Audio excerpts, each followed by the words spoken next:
Here's a Hacker Herald RP38A from 1970.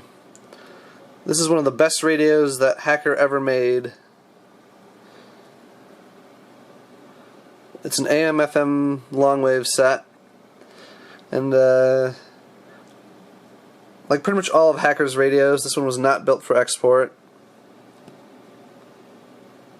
You can see FM only goes up to 101.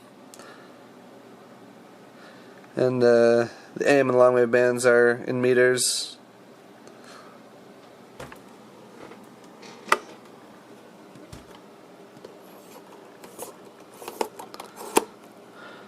The sound quality of this set is excellent, and that's even with it being all original.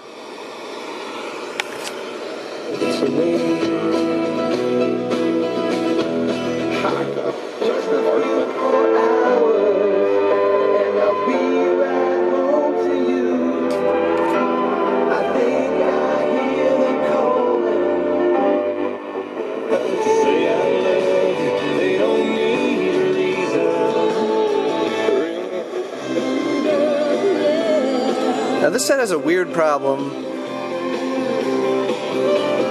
Those of you guys that work with tube radios know that the older tube radios have issues with microphonics, which is basically the radio amplifying like vibrations of the set itself.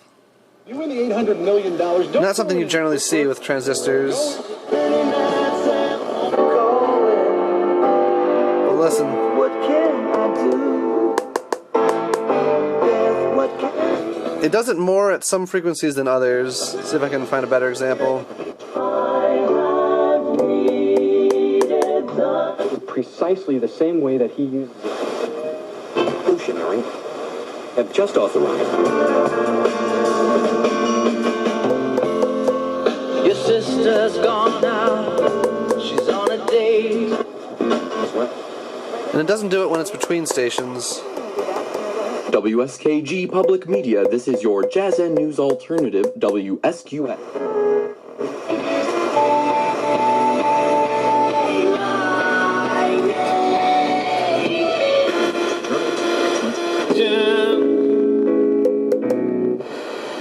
Now sometimes the music will hit the right resonance point of the radio and start making that ringing noise.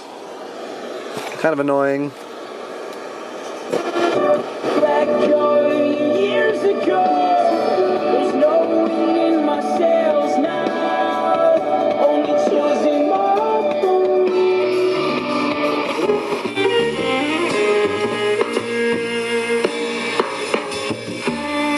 Lighters run floating on home. That sounds good on AM, also known as medium wave.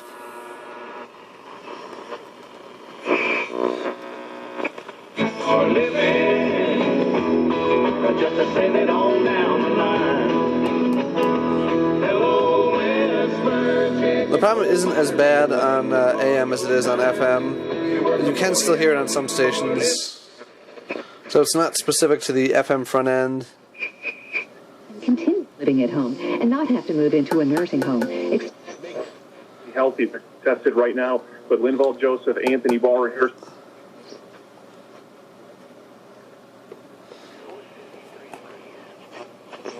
Seems that special teams could also play into this game, but so far early in the first quarter, 0-0 here in Minneapolis.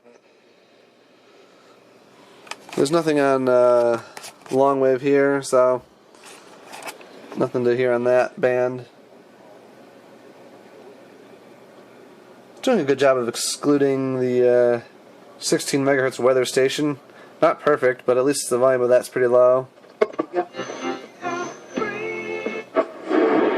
I believe it might be even worse if you want to know the truth.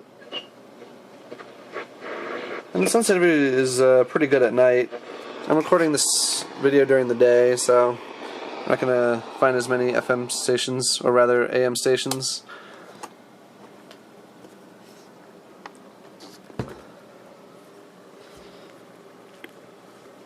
You can see the sides of this radio are made of real wood, not crappy wood grain plastic or veneered wood. That's solid wood there. It's not like two little pieces of wood are a huge expense, but it was an expense that many manufacturers did not go to. I don't have the external power supply for this thing. And even if I did, it probably would not be switchable to 110 volts, but who knows. Here's the guts of the radio. You can see it's still got all of its original capacitors in there. And the transistors are all these plastic bodied ones there. A little bigger than a modern transistor package, but still a more modern style than you see in most of the radios I have. Although the output transistors are the metal bodied type, they kind of have to be to transfer heat away. You can see it's got a output transformerless audio amplifier. A couple other hacker radios have this kind of design, with the audio amp being a separate module at the bottom. And you can see all the connectors plug in for the most part to make servicing a little better. Runs off of 2 PP9 batteries in series, like most hacker radios. So that's 18 volts total.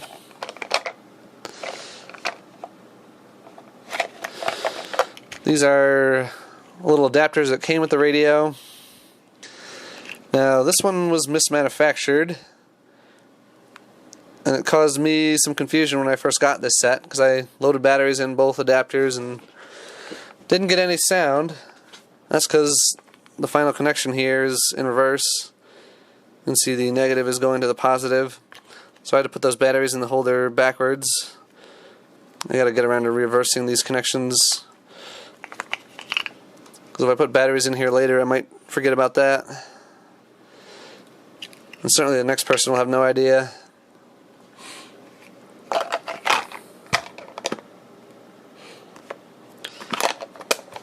But that is nice to have.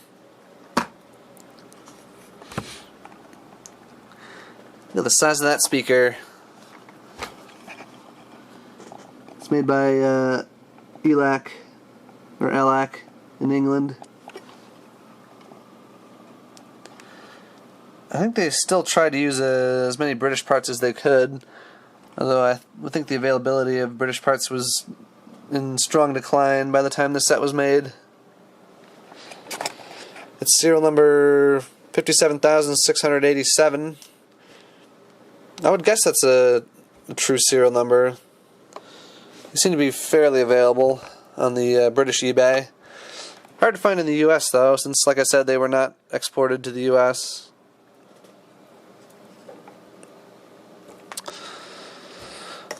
Well, thanks for watching. And if one of you guys knows how audio level signals are getting out of the tuner head and into the rest of the radio, I'd love to know. I tried taking this cover off and, locating the offending component, but I had no such luck. Tapping it pretty much anywhere makes the same ringing noise, so I couldn't narrow it down. I'm guessing there's a cap or something that's not doing its job of filtering out that, audio frequency signal there.